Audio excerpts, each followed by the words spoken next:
मैं शिवकांत गौतम आप सभी का स्वागत करता हूं। आपने लॉगिन किया है फिल्मी बीट।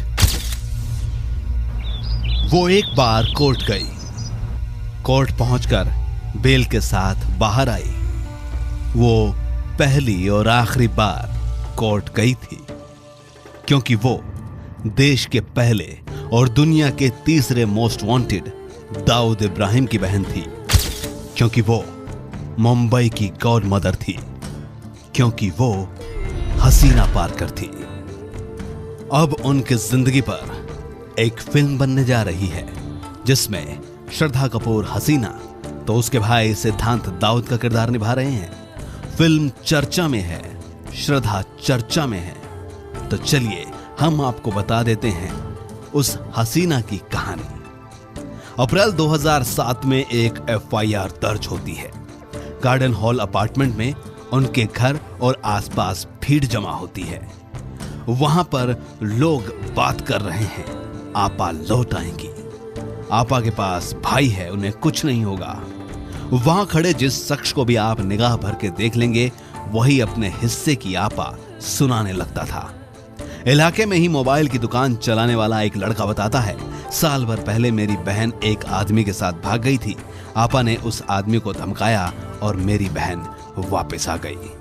ये कहानी है मुंबई की गॉड मदर, जिसे सब आपा कहते थे। 1959 में पैदा हुई हसीना दाऊद से छोटी और 10 भाई बहनों में 7वें नंबर पर थी।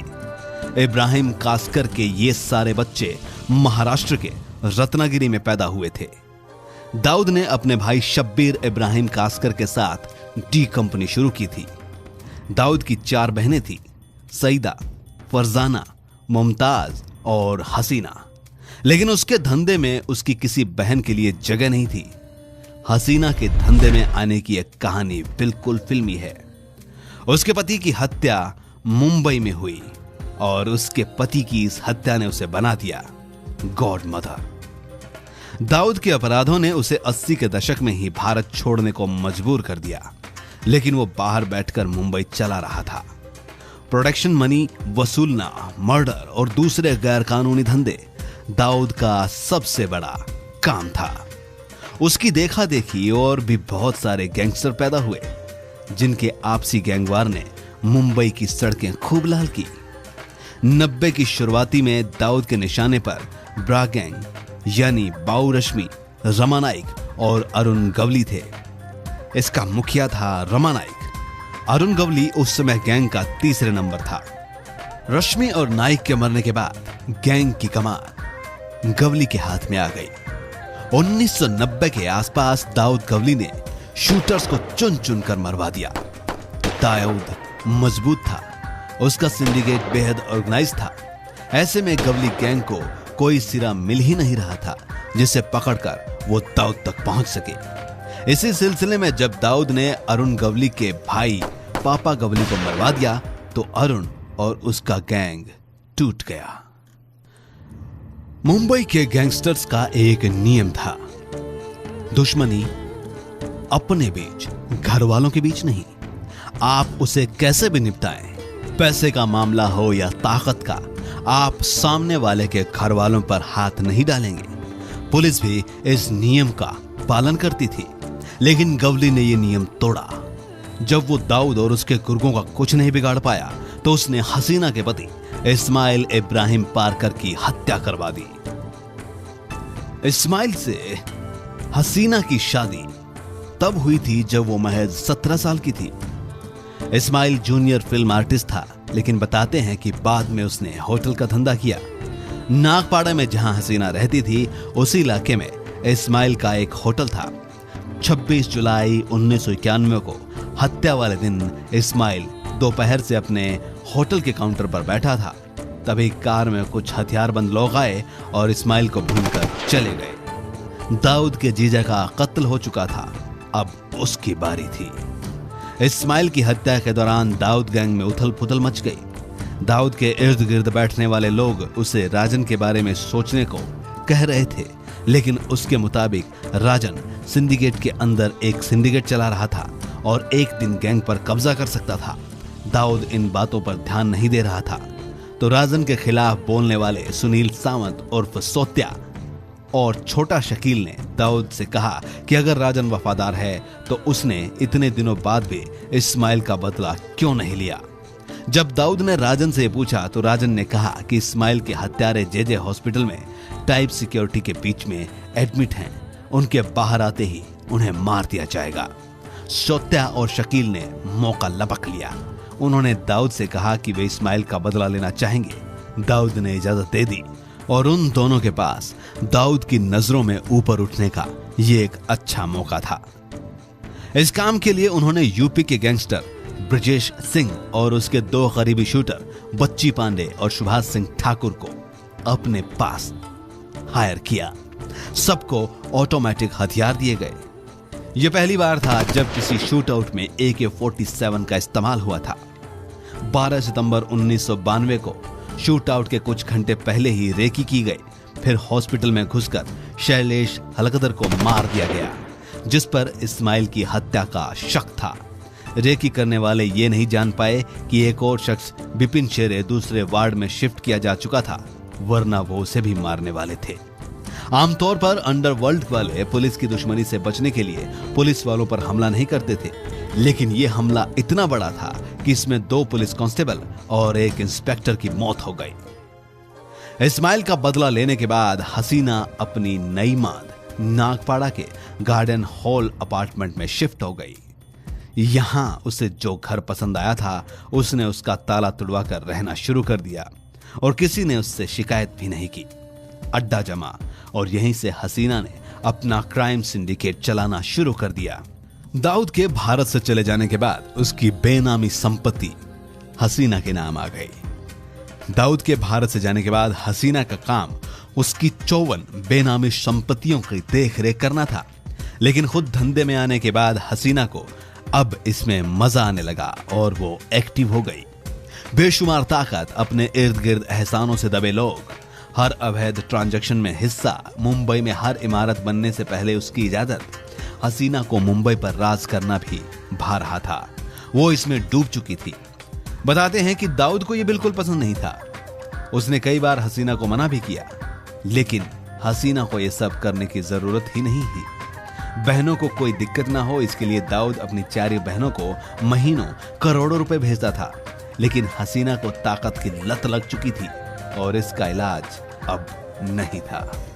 मुंबई में 2006 में जब स्लम रिडेवलपमेंट अथॉरिटी का बड़े काम जोर शोर पर चल रहा था, तब हसीना ने बिल्डर कृष्ण मिल्क शुक्ला और प्रॉपर्टी ब्रोकर चंद्रेश शाह के साथ वडाला में एक छोटा स्लम क्लस्टर डेवलप करने का प्लान बनाया। इसके लिए 1 करोड़ रुपए की जरूरत थी। इन तीनों के पास 1 करोड़ और प्रॉपर्टी ब्रोकर विनोद अलवानी ने पैसे का इंतजाम करने के लिए कहा और विनोद ने एक डेवलपर जयेश शाह की मदद से 1 करोड़ रुपए का इंतजाम किया, लेकिन यह प्रोजेक्ट शुरू नहीं हो पाया। जब जयेश ने अपना पैसा वापस मांगा तो विनोद ने उसे 70 लाख रुपए वापस कर दिए, क्योंकि बाकी के 30 लाख रुपए हसीना ने प्रोडक्शन मनी के नाम पर लौटाने से इनकार कर दिया। दिसंबर 2006 में जब विनोद क्राइम ब्रांच गया तो वहां FIR नहीं लिखी गई। फिर दोनों एंटी करप्शन ब्यूरो गए और आरोप लगाया गया कि क्राइम ब्रांच के अफसर अनिल महाबोले राजेंद्र निकम ने शिकायत लिखने से मना कर दिया है और उसके एवज में 10 लाख रुपए मांगे हैं। 21 अप्रैल 2007 को यह केस एंटी एक्सटॉर्शन सेल के हवाले कर दिया गया और हसीना पर हुई पहली FIR। ढेर सारी लीपापोती के बाद जब क्राइम ब्रांच के अफसरों ने जांच शुरू हुई तो ज्वाइंट कमिश्नर मीरा बोरनवाकर की तरफ से सफाई आई कि उनके आदमी मामले की जांच कर रहे थे ताकि पुख्ता जानकारी के बाद शिकायत दर्ज की जा सके। हालांकि 4 महीने की जांच में क्या मिला, इसका कोई जवाब उनके पास नहीं था। 21 अप्रैल को FIR के बाद हसीना फरार हो गई तो सेशन कोर्ट ने भी पुलिस को फटकार लगाते हुए हसीना को किसी भी हाल में 16 मई तक गिरफ्तार करने के आदेश दिए। हसीना का नेटवर्क इतना तगड़ा था कि उसे पुलिस एक्शन का पता चलने लगा और वो फरार हो गई। क्राइम ब्रांच के अफसरों ने जब हसीना के ठिकानों के बारे में पूछा तो वो हड़बड़ाते हुए कहते थे कि गवाह छोड़िए, कोई इन्फॉर्मर उसके बारे में खबर नहीं देना चाहता। पुलिस इंटरसेप्शन से डर से वो खुद दाऊद से संपर्क नहीं रखती थी, लेकिन बताते हैं कि उसके पास मैसेंजर का एक नेटवर्क था जो दोनों के टच में आपस में बनाए रखता था। 2007 में क्रिमिनल रिकॉर्ड की वजह से हसीना को दोबारा पासपोर्ट जारी नहीं किया गया, लेकिन आशंका जताई जाती है कि इससे पहले वो देश से बाहर दाऊद से कई बार मिली।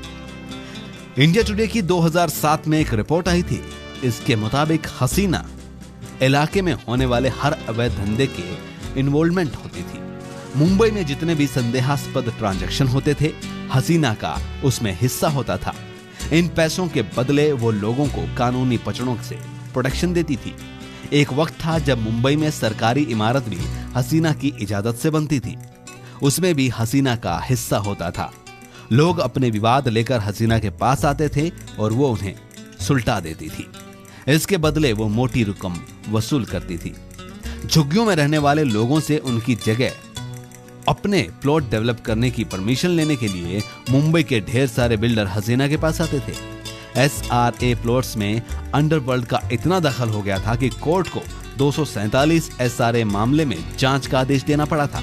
हालांकि 2007 में इनमें से सिर्फ 11 मामलों की जांच शुरू हुई थी। बॉलीवुड फिल्मों में ओवरसीज राइट्स हासिल करना हमेशा से अंडरवर्ल्ड की फैंटेसी रही है। हसीना इन्हीं राइट्स के लिए मोल भाव करती थी, खासकर उन फिल्मों के लिए जो रूस और खाड़ी देशों में रिलीज होती थी।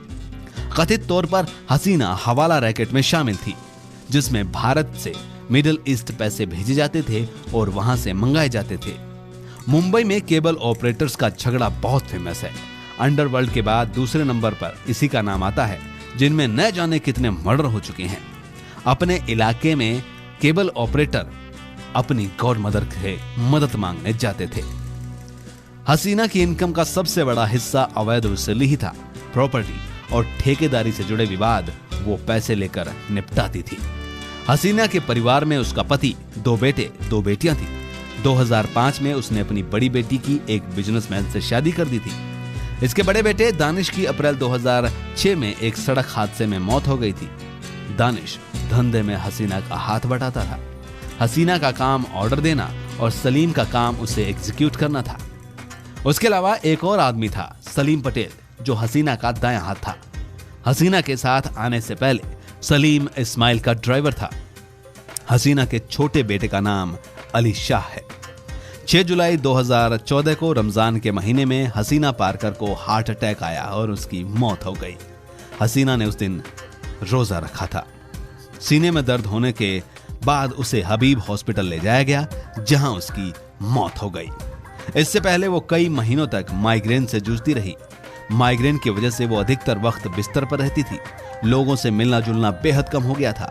ऐसे में वो खुद सामने मौजूद होने के बाद दाऊद फैमिली के नाम पर धंधा चलाती रही। एक अनुमान के मुताबिक 2014 में हसीना के पास 5,000 करोड़ से ज्यादा की संपत्ति थी। ये थी हसीना पारकर उर्फ आपा।